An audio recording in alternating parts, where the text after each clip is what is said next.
children tonight. Our team of educators will have a break during the summer, so tonight is the last lesson officially of the summer. We will resume the lesson starting September. But if you have children like ourselves, bring them. We welcome all the children. We will have the room inside starting next week. This is just an announcement. Starting next week, the inside room has a TV and we are broadcasting. So we'll turn this on. You can stay with your children there if they are little. If they are older, you can keep them there knowing that there are some rules of engagement and they can stay there coloring. We have all the materials there while you're here or inside with them.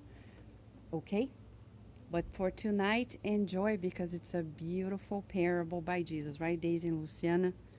So please follow them and get to know once you're inside, no coming out, unless it's an emergency. Okay?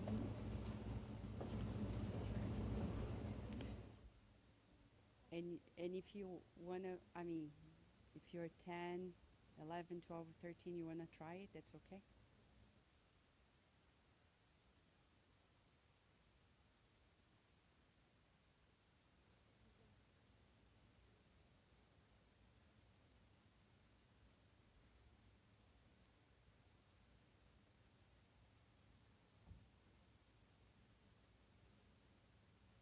Okay. On us, Kara and I are going to share with you a little bit of a journey to inner transformation. Why have we reincarnated? We, we all know that this life is passing, right?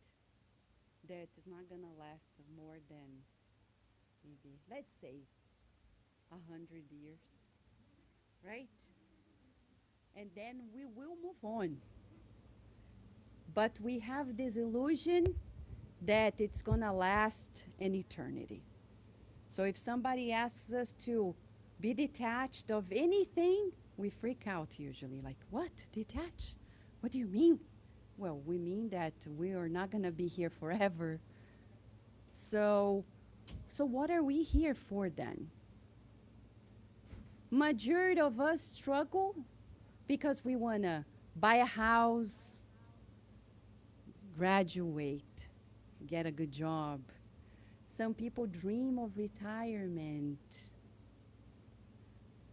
Is that why we came here? Seriously, yes or no? So why do we stress ourselves out and put so much focus on those? You see how we're still paradoxical? We know it's not for that, but we live our lives for that. And that's why depression, anxiety, insomnia, and panic attacks, and lots of other things are around.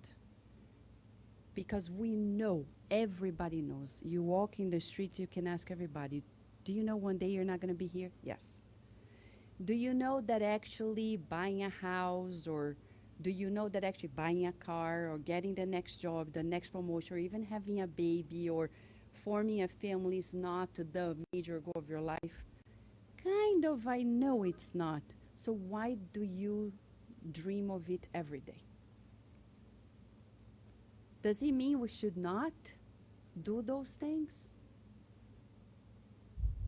And that's exactly what we're talking about. We're going to see ourselves tonight in a man that passed through the earth.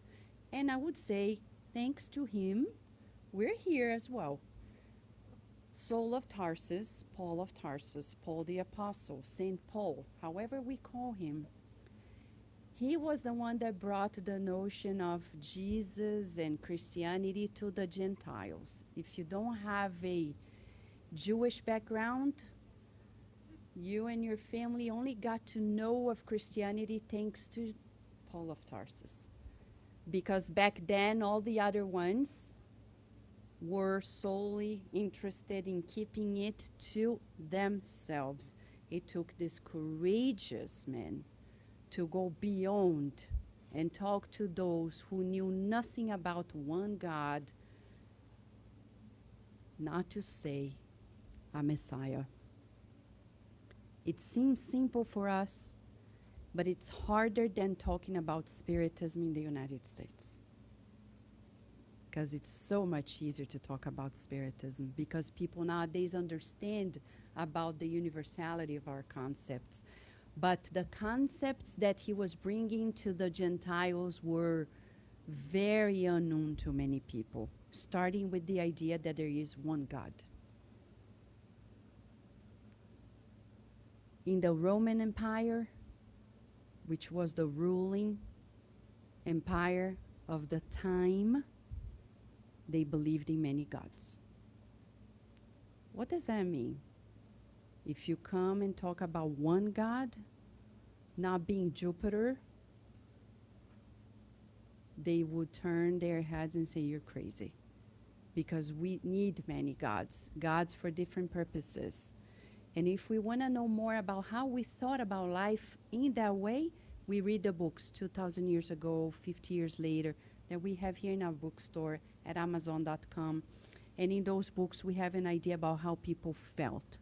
The only people that conceived the idea that we do nowadays about one God as the supreme force of the universe were the Hebrews.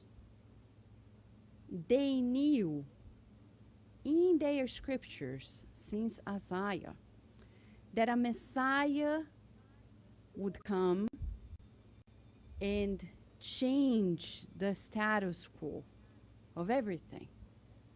It was announced, described. If you read in Isaiah, you're going to see precisely the description of the coming of Jesus. And yet, the Hebrews themselves did not recognize. Why? Like ourselves. We know it, but from knowing to doing, there is an abyss. The same happened to Paul when he was Saul. So we're going to rely upon a story that is told in this phenomenal novel. If you need a summer book, this is the summer book, right? Remember when we studied it for more than a summer, right? Yeah.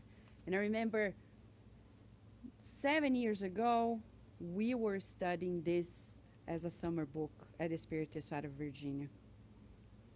A whole summer, 10 sessions on this book. It's simply a book that is impossible to put down, right? Impossible.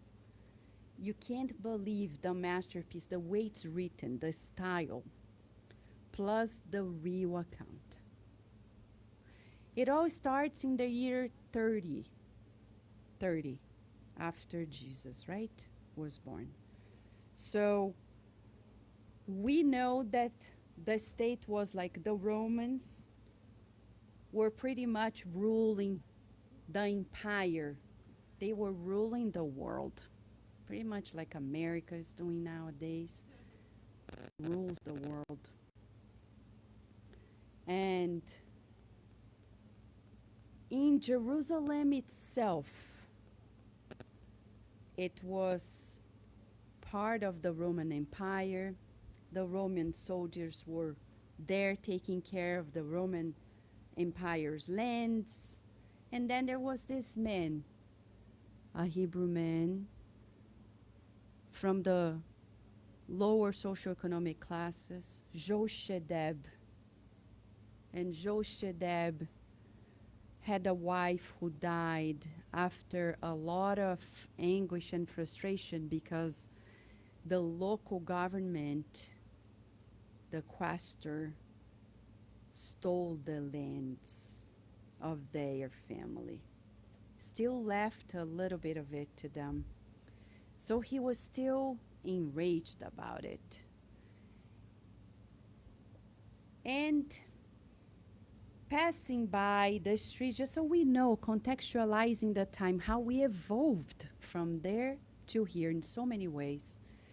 He was passing by and he saw some soldiers, some guards, Roman soldiers, and he said, "Hi, good morning, very respectfully.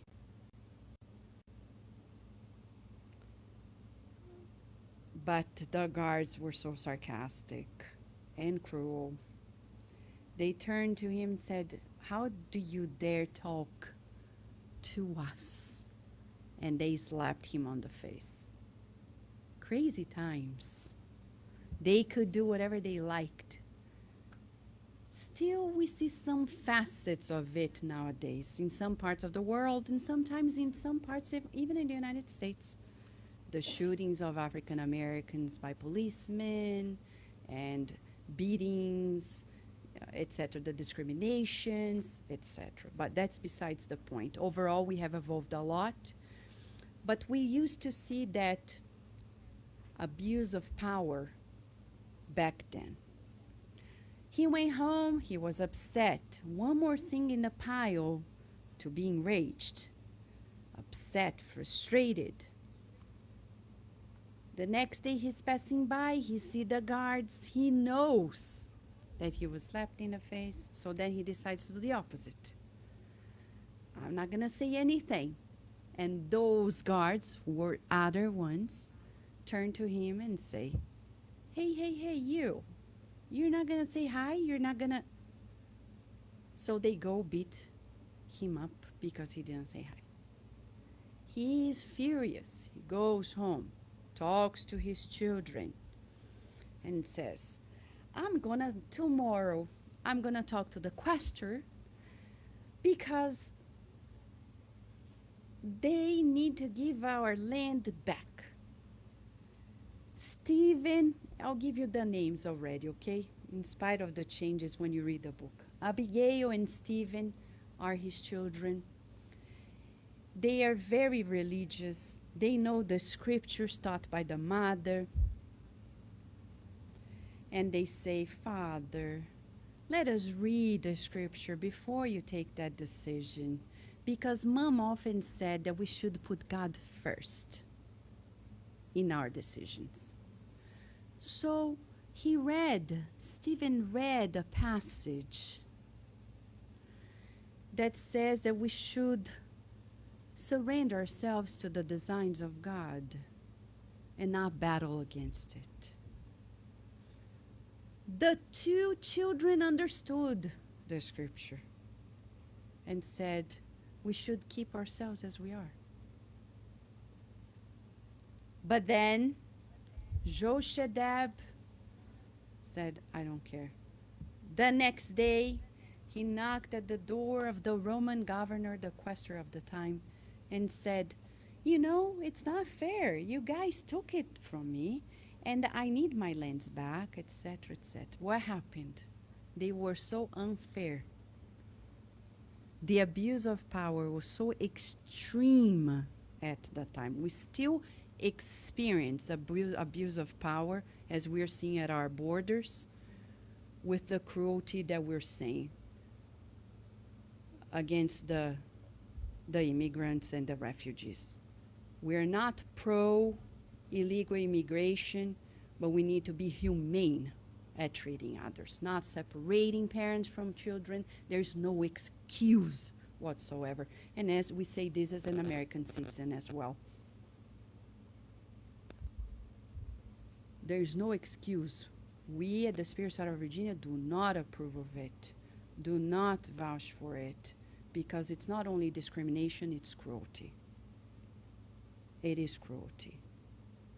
Abuse of power still exists to date. Back then, it was worse. The questor looked at him sarcastically and said, okay, now I want the rest of your land. Since you're complaining, I'm just summarizing. He went home infuriated. And he said, okay. So they gave him 24 hours to get out of the house. Can you imagine? You go there claiming for your rights and you lose what you didn't imagine you would lose. And you lost it for the whole family. So when he's going back home, he has a crazy idea to put fire in the neighboring lands, which were the questors.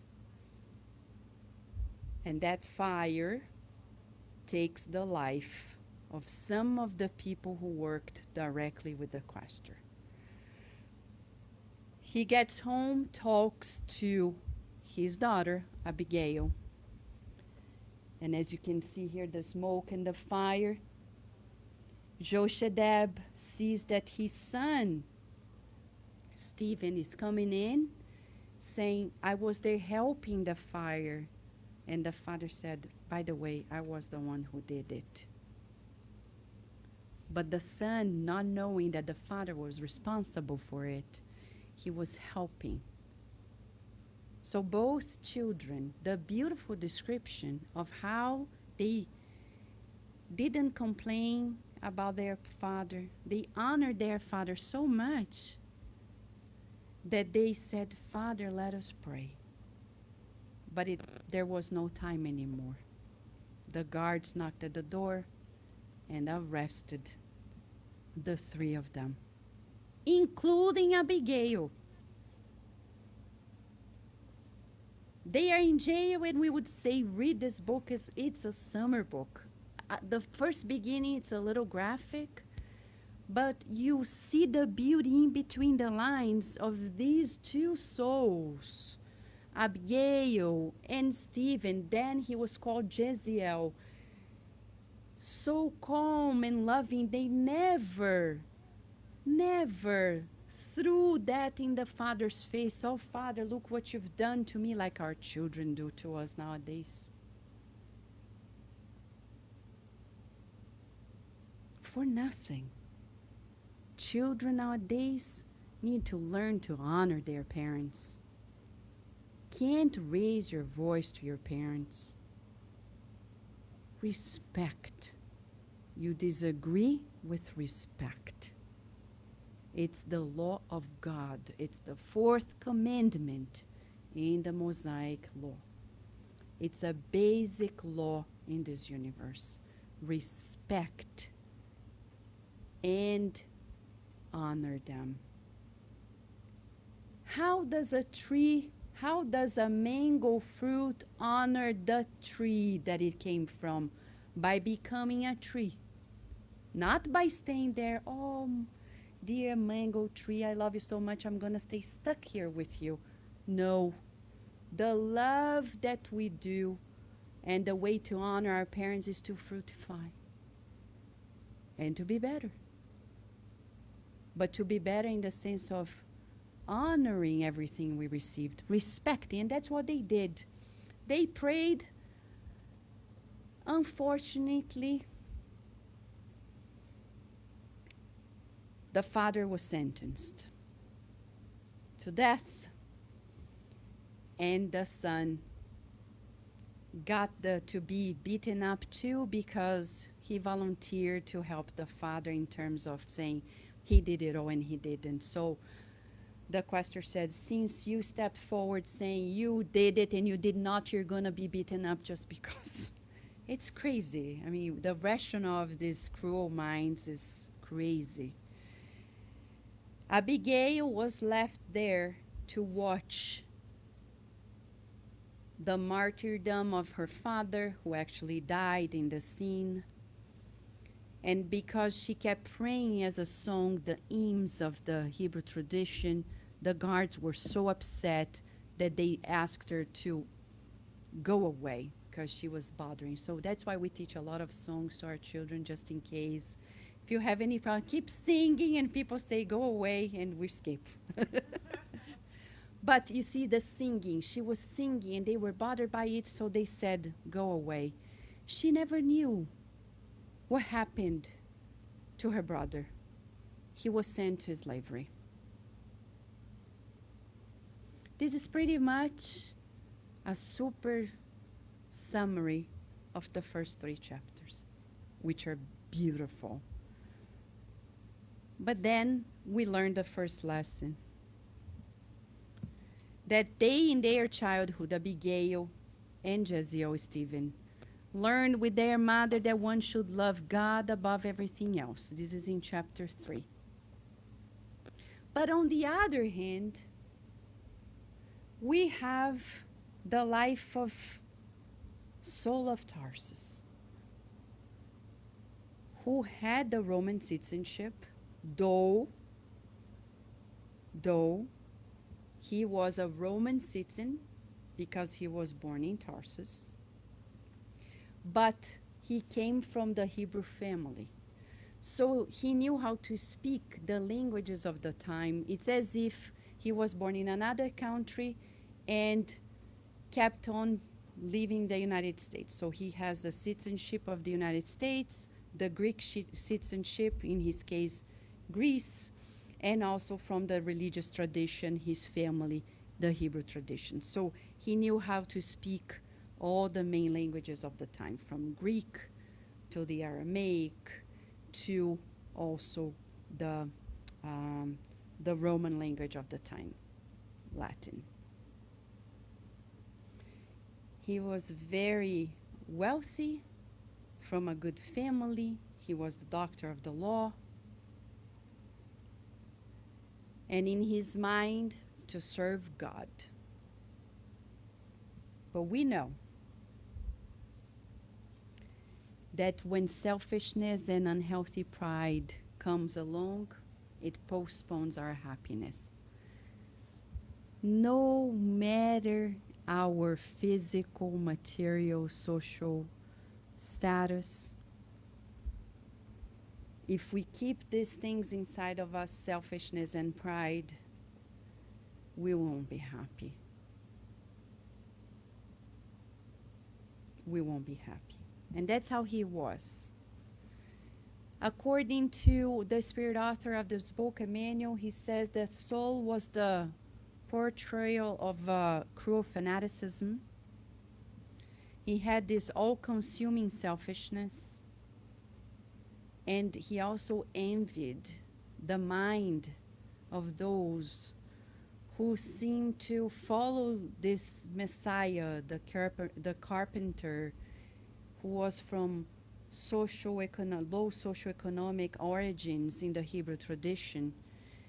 And he couldn't understand where the eloquence of people like Stephen, later becoming a Christian, came along. In this book, we're going to find the description of many of us nowadays, or parts of us. When we're still prioritizing, in some way,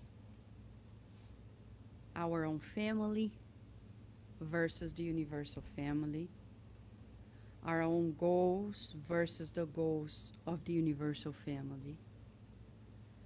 And we teach our children the same.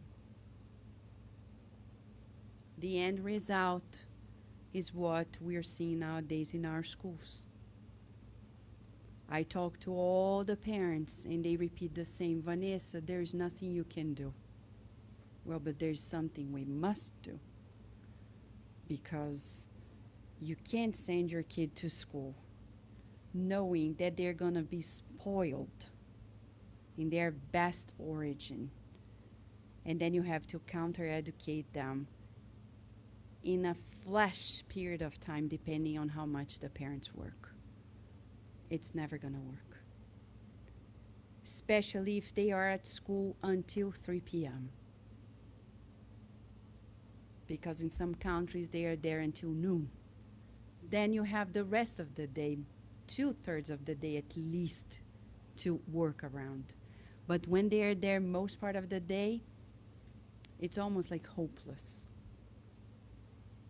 Oh, some will end up well. But majority nowadays, it's completely different from the education we received, the last generation from the new generation. Learning to be entitled, egotistic, selfish, to brag about themselves constantly. And the end result is in the White House, destroying the whole nation as it is, destroying what founding fathers and mothers have constructed and generations till now.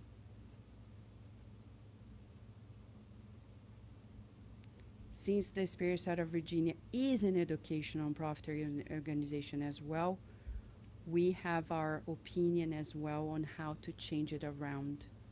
And we're changing it from the inside out when we have our program for children. Inside that classroom, there are rules, no competition, no bragging about ourselves, etc., etc. If we at least once a week abide to those, we have a greater chance at knowing that there's something different around the world.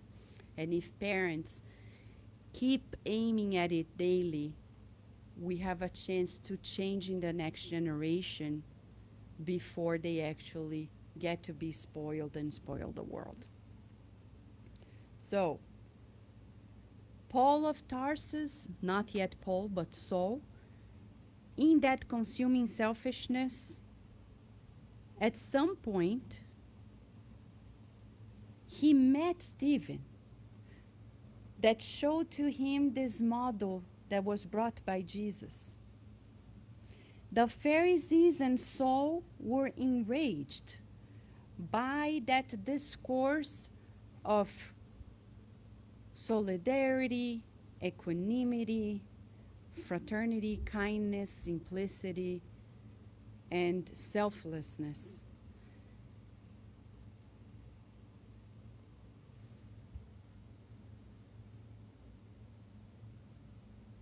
How many of us know what is right, but then at the end of the day we decide the opposite because we are in the survival mode and we need to safeguard our family, our work, and then we make unhealthy choices, sometimes even killing people's images to get that promotion that we want,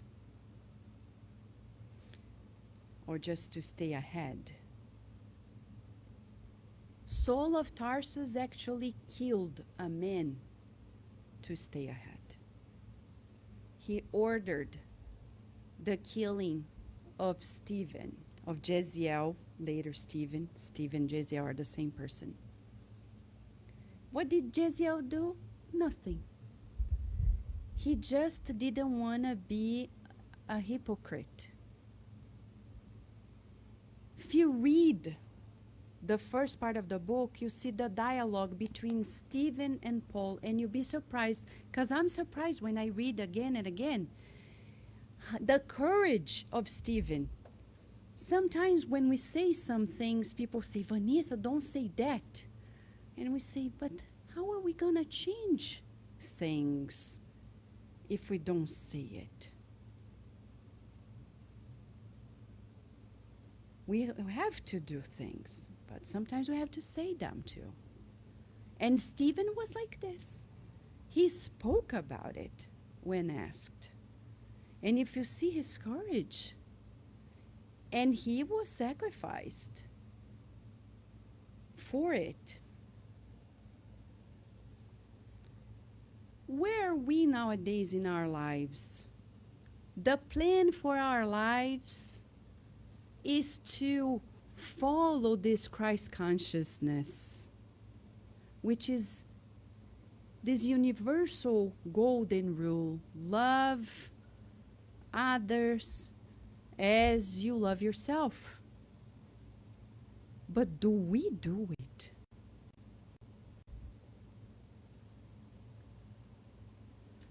Do you think Saul of Tarsus was destined to counter the Christ conscious movement, to be an antagonist and even kill Stephen? No. How do we know? First, logics. God doesn't make us a killer. We decide to be a killer.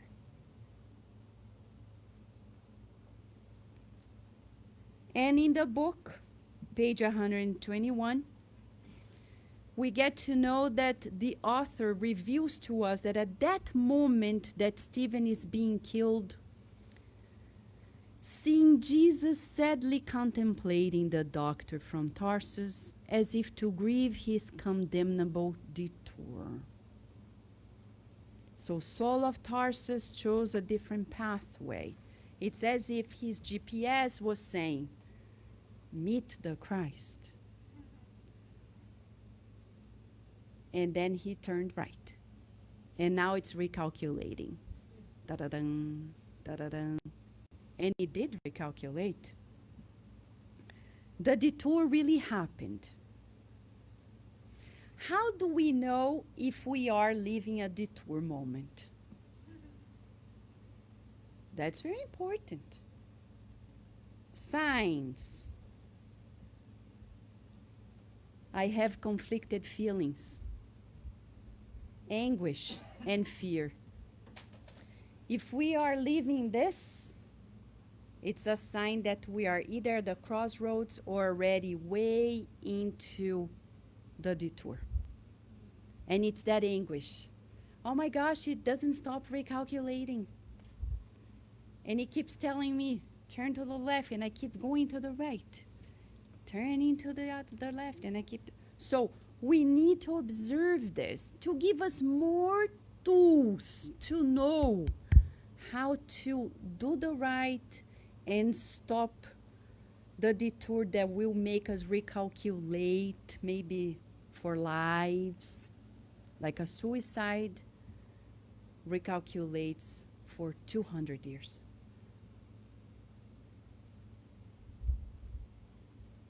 Minimum, depending on the lives that were affected. So sometimes our recalculations, not only in this life, we keep recalculating for millennia sometimes. So to give us more tools to know how to get it right and stop avoiding detours that we will regret later in life, Carol is going to come and talk about this. Right, Carol? So let me open the slides as she's going to lead us into the next realization.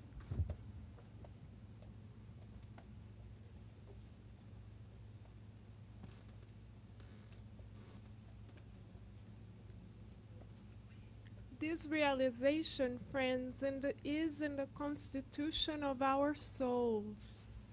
Why do we need to have a constitution as a point of reference? Specifically in Washington, D.C., we have monuments honoring the Constitution. The Constitution is literally written on walls. When we go to schools in the United States, we pledge allegiance to the flag. And we memorize our Bill of Rights as American citizens. And those Bill of Rights are so universal that, as Vanessa said, they are principles that our mother and fathers created that are universal. And of course, all of these principles come from God, the ultimate source. And because God is our universal GPS, God provided us with many beautiful sources of re-evaluation. Why is that important? Because all of us need reminders in the school of life. All of us have gone to school at one point or another, right? And we remember the teacher saying, do your homework. It's time to do your homework. You have a test tomorrow. And God is so loving that God provided us with a universal constitution. So if we study this constitution according to Kardec in the Spirit's book, we avoid detours because we better understand the laws of life. When we understand the laws of life, we promote less suffering and more happiness. So who wants more happiness in their lives? Raise your hand. Everybody, right? Great. So we are all on the same page, literally. Specifically, I would like to take us to question 919, speaking of page. If you have the Spirit's book at home, you can go straight to that page because that is a central question. God, being all merciful, gives us specific directions. God does not only recalculate, but gives us exactly where to go, tells us exactly where to go. The purpose of question 919 is exactly that. Kardec, as wise as he is, asked, what is the most efficacious method of ensuring one's own moral improvement in the present life and resisting the attraction of evil? 2 in 1. I love Kardec. Kardec is brilliant. 2 approaches in 1. How can we ensure our moral improvement and at the same time also resist evil? Answer, know thyself. So what does that tell us? Tell us that we are divine, we are co-creators, as Vanessa reminded us. Because we are co-creators, we have this divine nature. Therefore, if we take our inner journey towards transformation, we shall find God within. And this is the meaning of this answer. Oops, sorry. But God is so merciful that God knew that we would be around asking, but how do I get to know myself?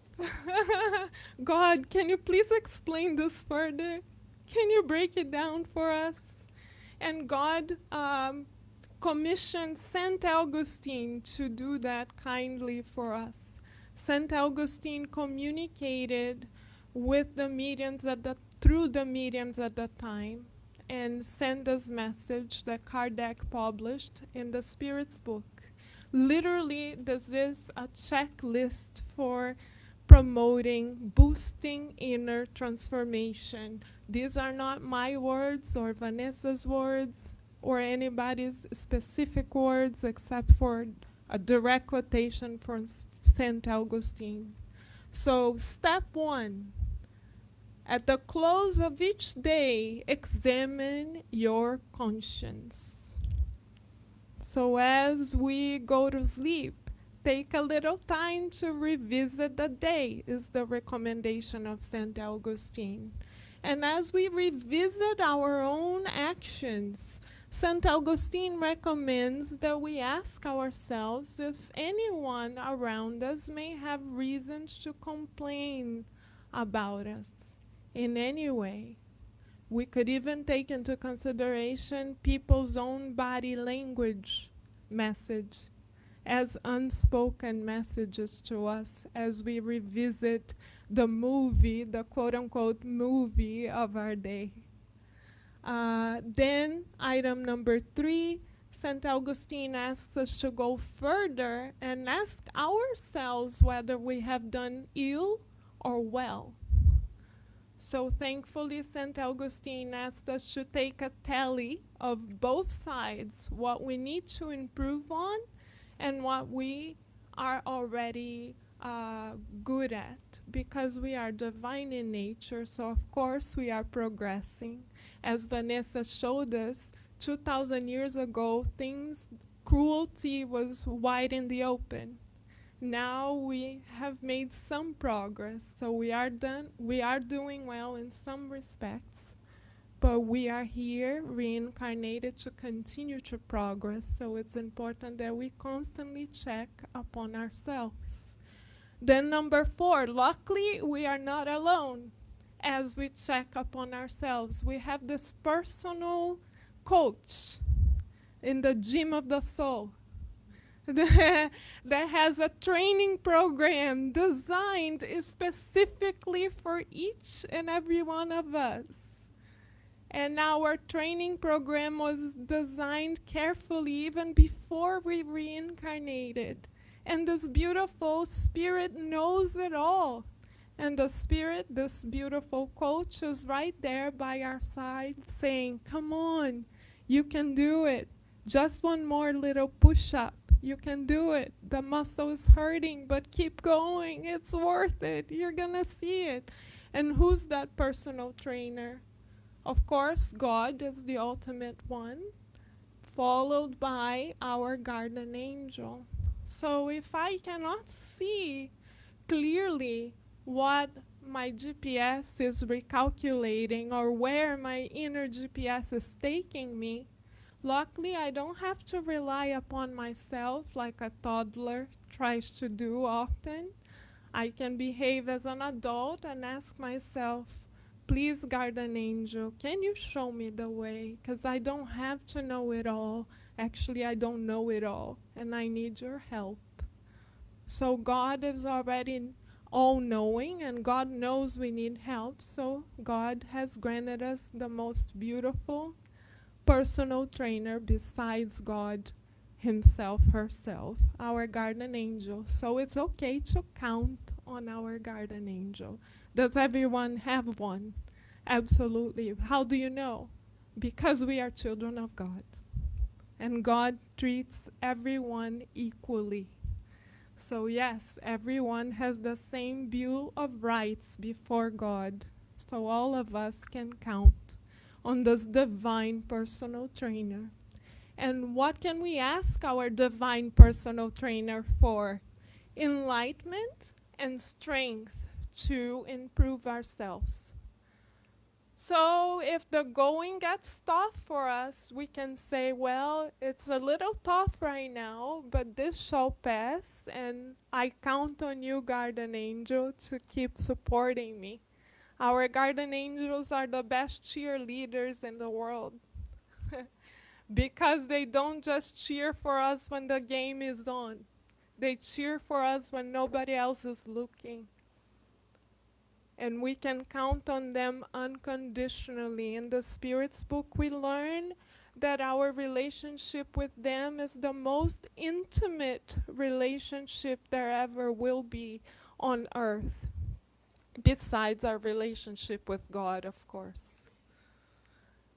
And then, this is not enough. St. Augustine has more to ask us. St. Augustine also proposes that we ask ourselves if we have done something of which we are ashamed. And on that same note, St. Augustine asks us to visualize a particular scene. When we go back to the spiritual realm, as Vanessa reminded us of in the beginning of this talk, Vanessa said, everybody remembers that they're going to go back to the spiritual realm, right? And St. Augustine is bringing back this very same reminder. Remember, guys, we are all going back to our real home. Our real home is not here. And when we return to our real home and receive our welcome, are there any scenes on our personal movie of our lives that we are going to dread? Is there someone that causes us anguish or that we have caused anguish to? St. Augustine is inviting us to edit this movie. But Caroline, I'm not a movie editor. You don't have to be, because you have your guardian angel and God supporting you. And we don't have to edit the whole movie at once. We do it in bits and pieces every night. And as Chico Xavier always said, we cannot write a new beginning to our lives, but every day we are invited to write a new end. So every day is like a new reincarnation for us. And we can press the reset button as we ask ourselves these questions. And number 7, we shall ask, have we done anything first against God, second against our neighbor, and third against ourselves throughout that 24-hour period? And how do we know if we have done something against God? The Spirit book delineates all the laws, the universal laws, on the 3rd part. So if we need reminders, it's all written in the constitution of our souls. So if we study those laws, we better prepare ourselves to abide by them and thus experience harmony in our lives, in all aspects of our lives. But wow, it is so hard for us to evaluate ourselves, right? Often we are very good at evaluating others. We know exactly what our neighbors should be doing, what our coworkers should be doing, what our best friends should be doing, but often we don't know what we should be doing or what we could do differently. And fortunately for us, the illuminated spirits understand our struggle. So they give us a specific guideline as to how to best judge ourselves. And again, this question and answer is taken directly from the Spirit's book, question 919, where St. Augustine writes a thesis on how we can improve ourselves. And when he addresses how we can judge ourselves, St. Augustine says, look at yourself and your actions as if your actions had been done by someone else. So let's say your best friend did it, or your neighbor has done it, or your co-worker did it, or your boss has done it, or the bus driver did it, or the Lyft driver did it. What would you think? How would you label that action? How would you label that action? How you would label that action in the third person, so to speak, is how God would look at that action coming from you, probably, and how your inner judge, like Vanessa also mentioned, would call upon you as well. And little gentle reminder here, if we find an action blamable in others, it's probably quote unquote blamable in us as well.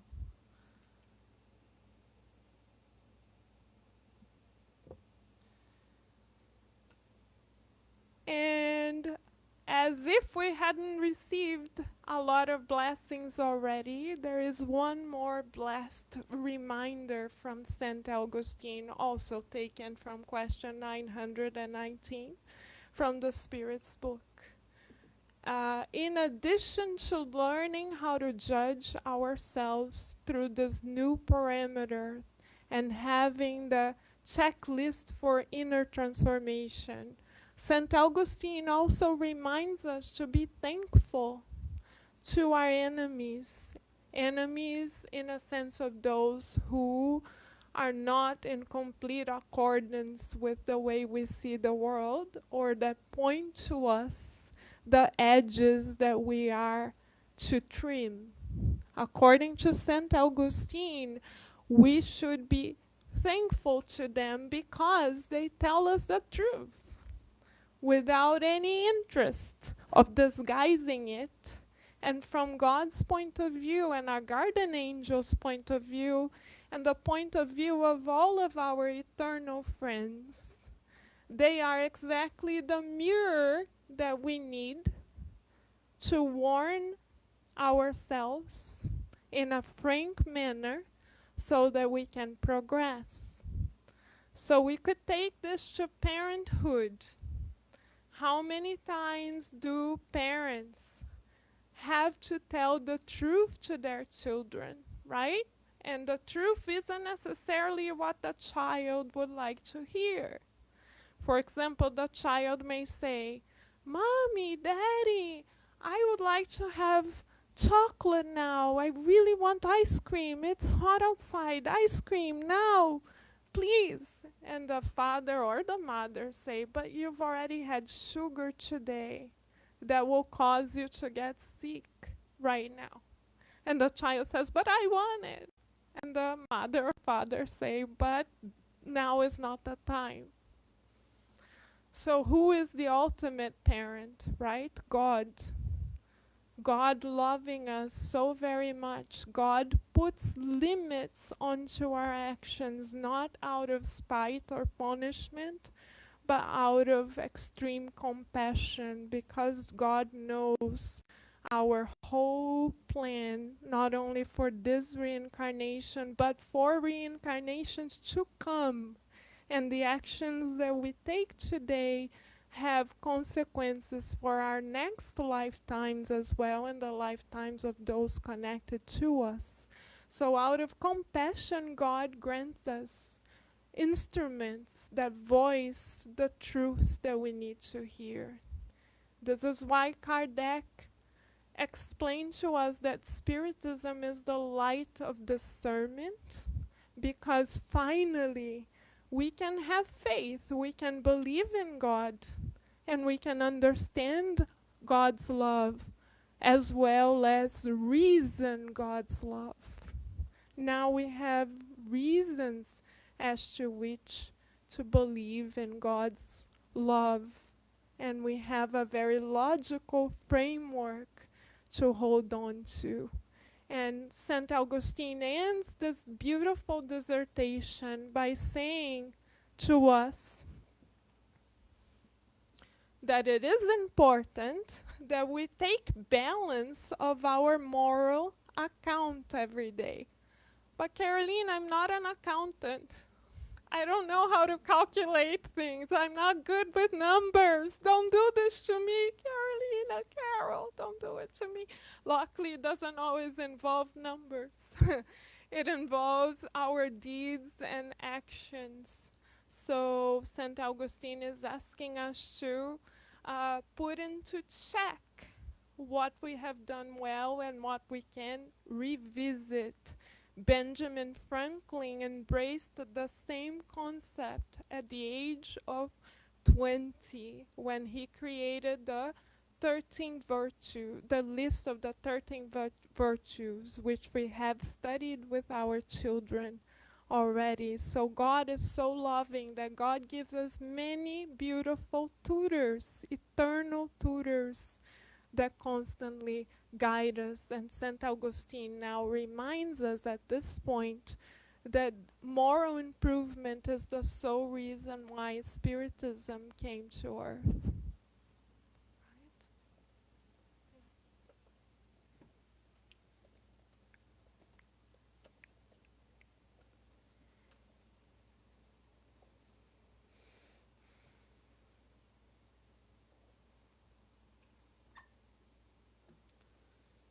So from being where we are to where we had to, we would say it's a transformation process. For many people who know the life of Saul of Tarsus into Paul of Tarsus or Saint Paul or Paul the Apostle, people often think that one day he saw Jesus in the road of Damascus and changed. Boom! It doesn't look like it was that simple, right? Look at the thickness of the book. It seems that there was much more involved in it. Thank God we have enough information here to prove to us that nobody changes like that. You may have a realization, an insight, an eureka moment, and then start moving to another direction, but still there is a walk. You still have to work on it. So still, if we want to go back to Paul, Saul, into Paul's transformation, this is just a teaser, okay? Ideally, go to the book, read it. If you don't want to read it, at Kardec Radio, we have done the study of this book 3 years ago, and it's there. We have the video, we have the audio. You just go there, Paul of Tarsus, Paul and Stephen, and you can listen to it if you don't want to read. But I would say this book is impossible to substitute. It's a masterpiece. I'll read just an excerpt later on for you to feel the beauty of this masterpiece. The writing so phenomenal that I would say it's one of the most well-written books I've ever read, and I love reading. So first it begins with our strong ego. This is who I am. In our homes, right? This is who I am. We tell our children, we tell our spouses, we tell our family members, this is who I am. If you want to love me, you have to love me as I am. This is a strong ego like Saul of Tarsus. That's how he was. But it only caused frustration and suffering.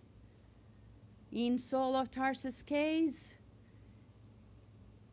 he was from somebody who wanted to follow God's rules. He misunderstood it all, detoured into persecuting the followers of Jesus.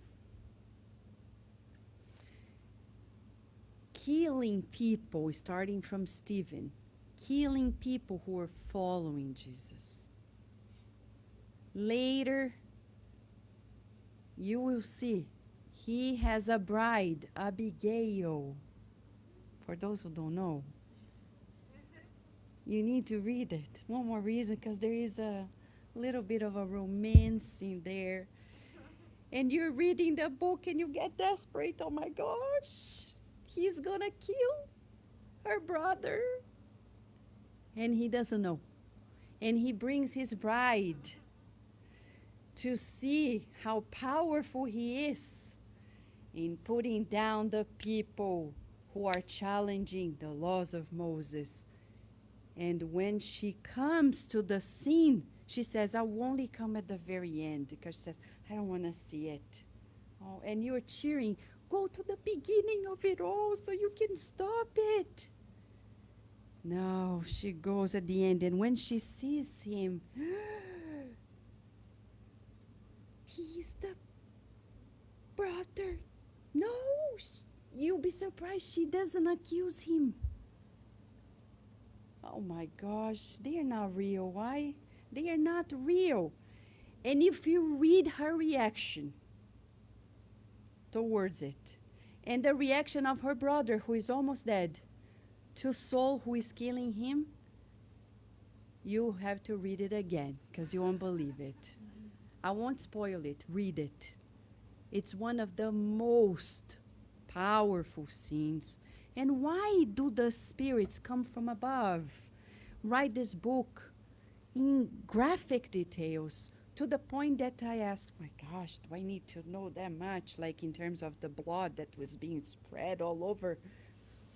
And then Mentor Joseph said, if you pay attention to the good ones and not the villains, you're going to train yourself to be like them one day.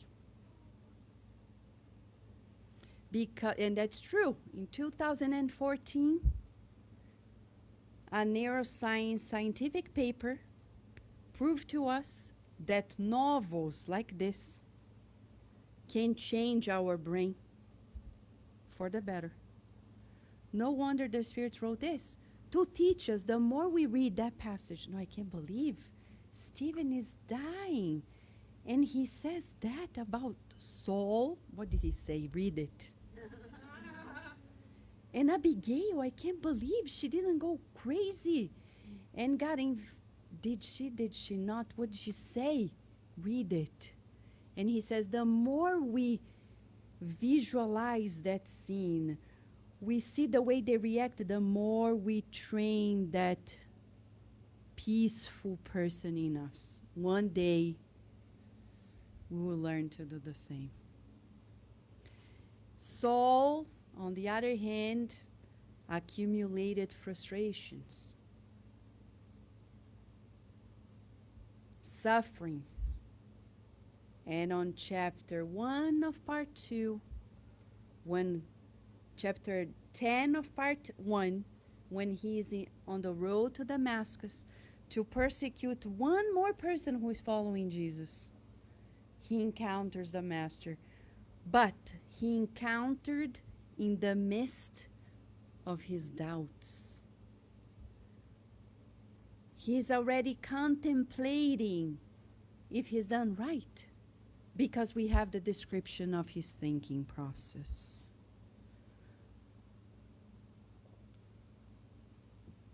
When we suffer, I would say, in the lab, if you're a scientist, and you want to open, you want to know what happens inside of a cell, you need to make this membrane permeable. How do you do it? Soap. It's a kind of soap. Not our soap, but it could do too, but another specific soap. It opens holes so you can insert some other molecules inside. For humans, the soap that makes us permeable is called pain.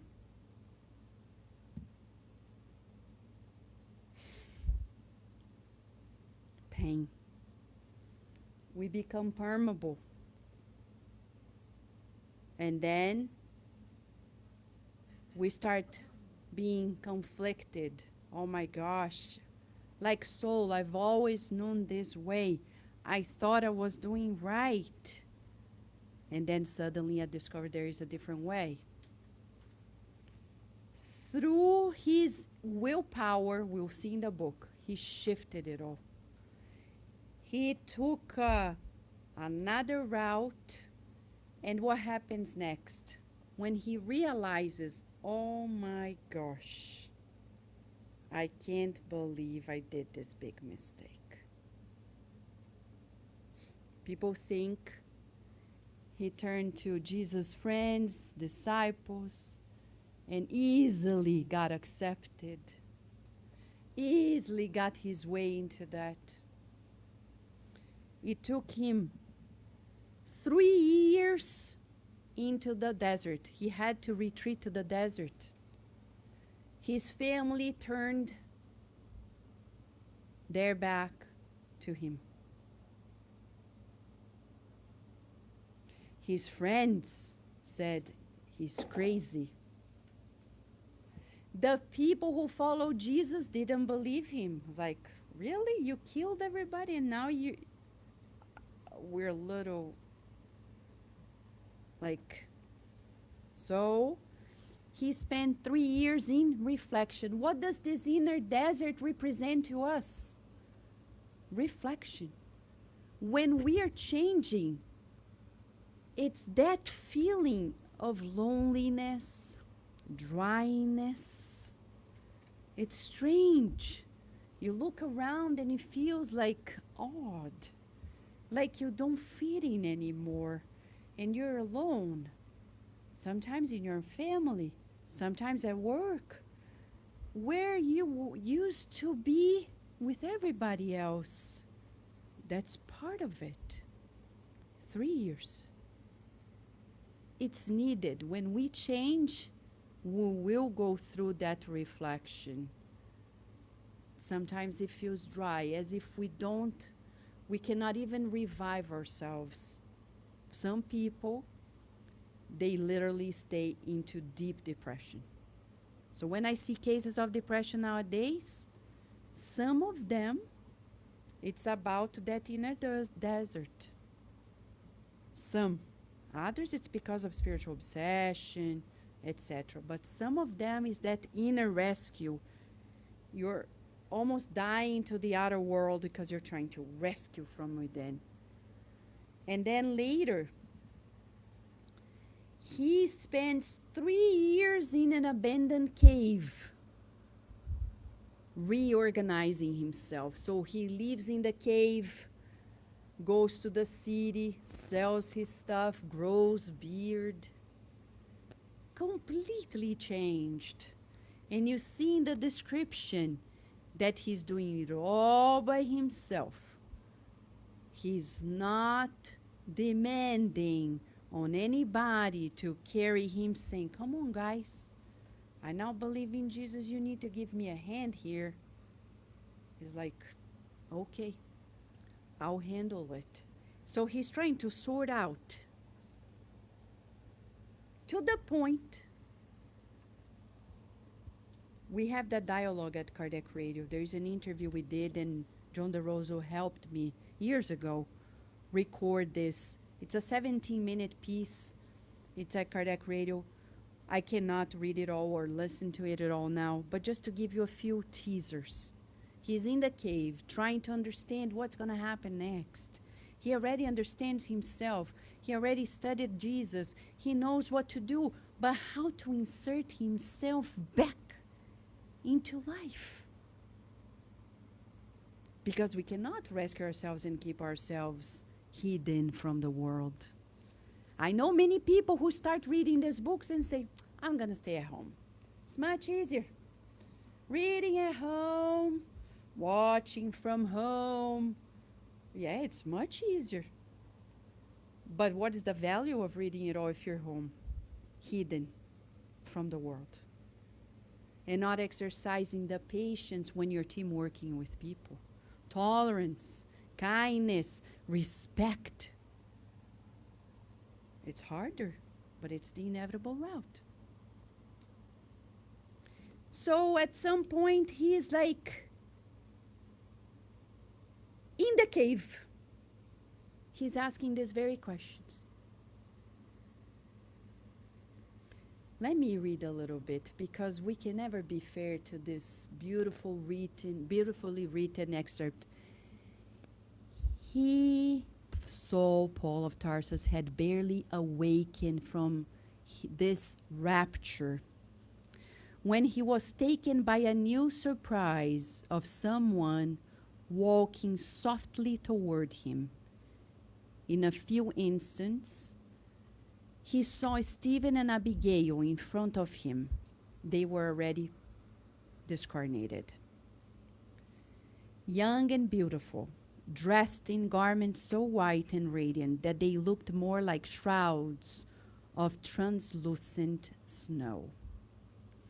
Incapable of expressing the sacred emotion engulfing his soul, Saul of Tarsus knelt and began to weep. Abigail and Stephen, brother and sister, who had returned to encourage him, drew near, smiling broadly. "Get up, Saul," said Stephen with profound kindness. "What is this? You weep?" asked Abigail sweetly. "Would you feel so discouraged when your task has just begun?" How many of us, even as a spiritist, I want to help. We start helping like, oh, I'm already tired. Oh, it's too much work. Like, we've just begun. Now back on his feet, Saul wept convulsively. Those tears were not only the relief of a heart forsaken by the world.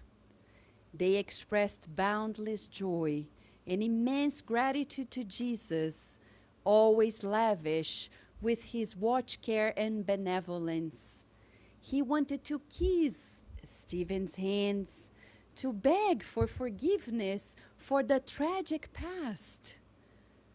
But it was the martyr of the way who, in the light of his glorious resurrection, embraced the former rabbi effusively, as if so were a beloved brother.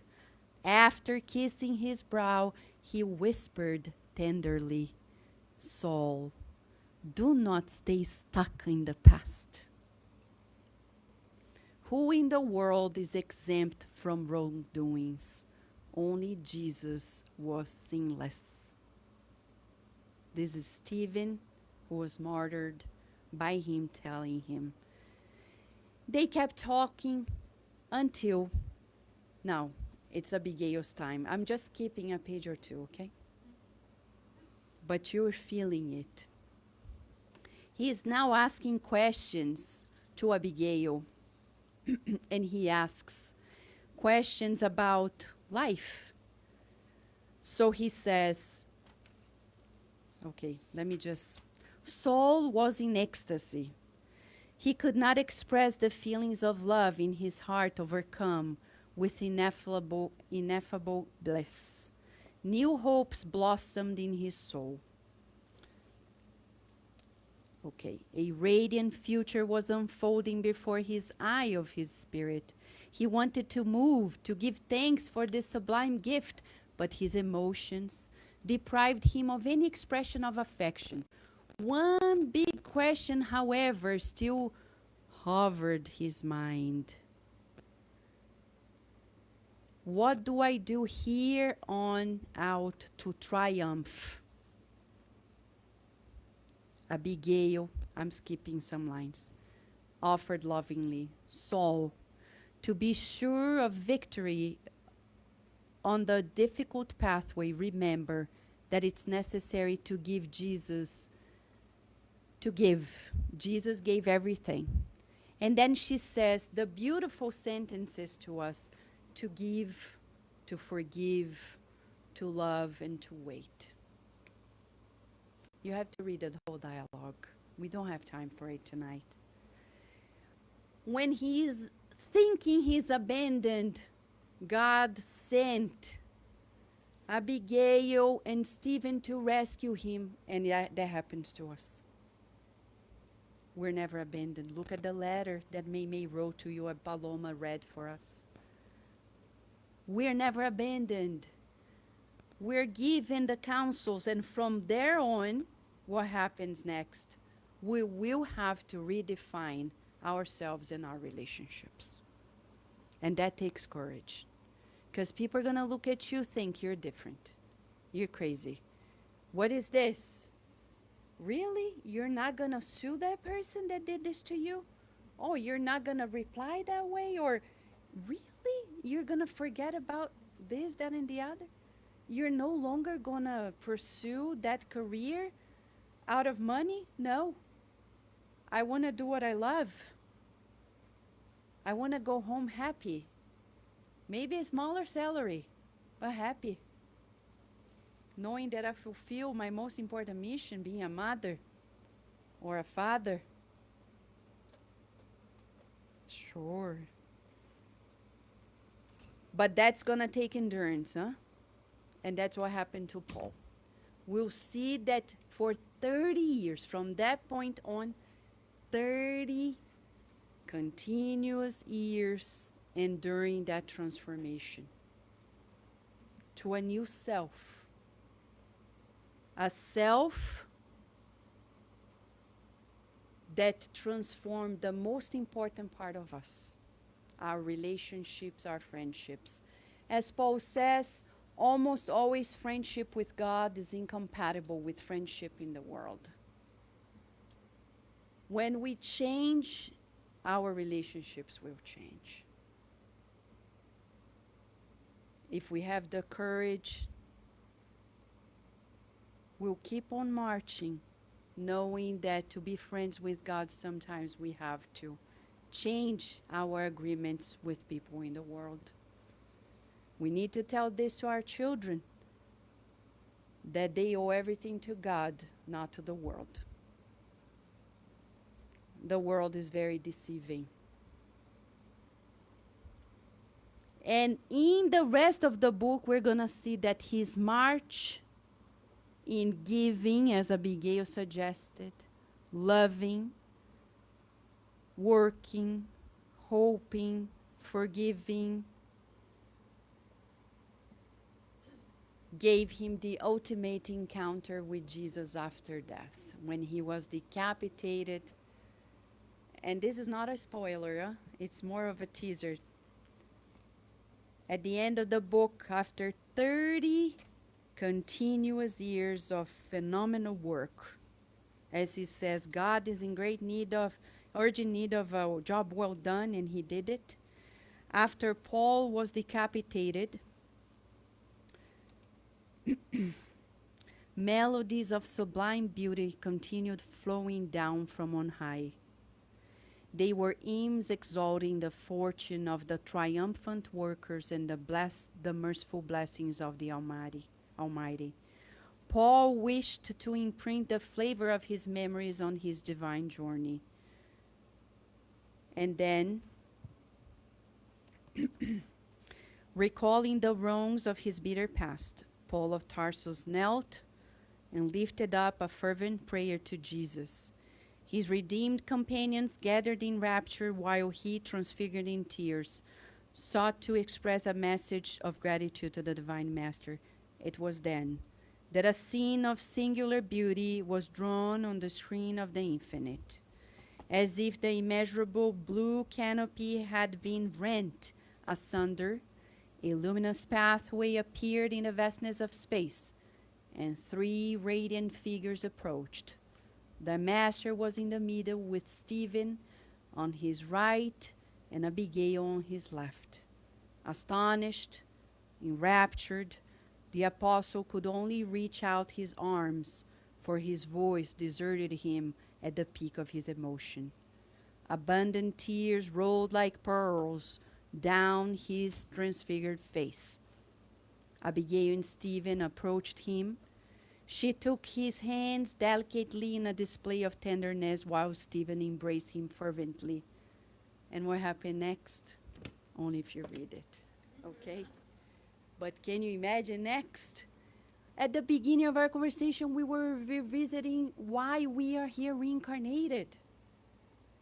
For this transformation, for our refinement, for the best of us. We're divine beings, co-creators. Everything we do is important as a means to achieve it, not the end.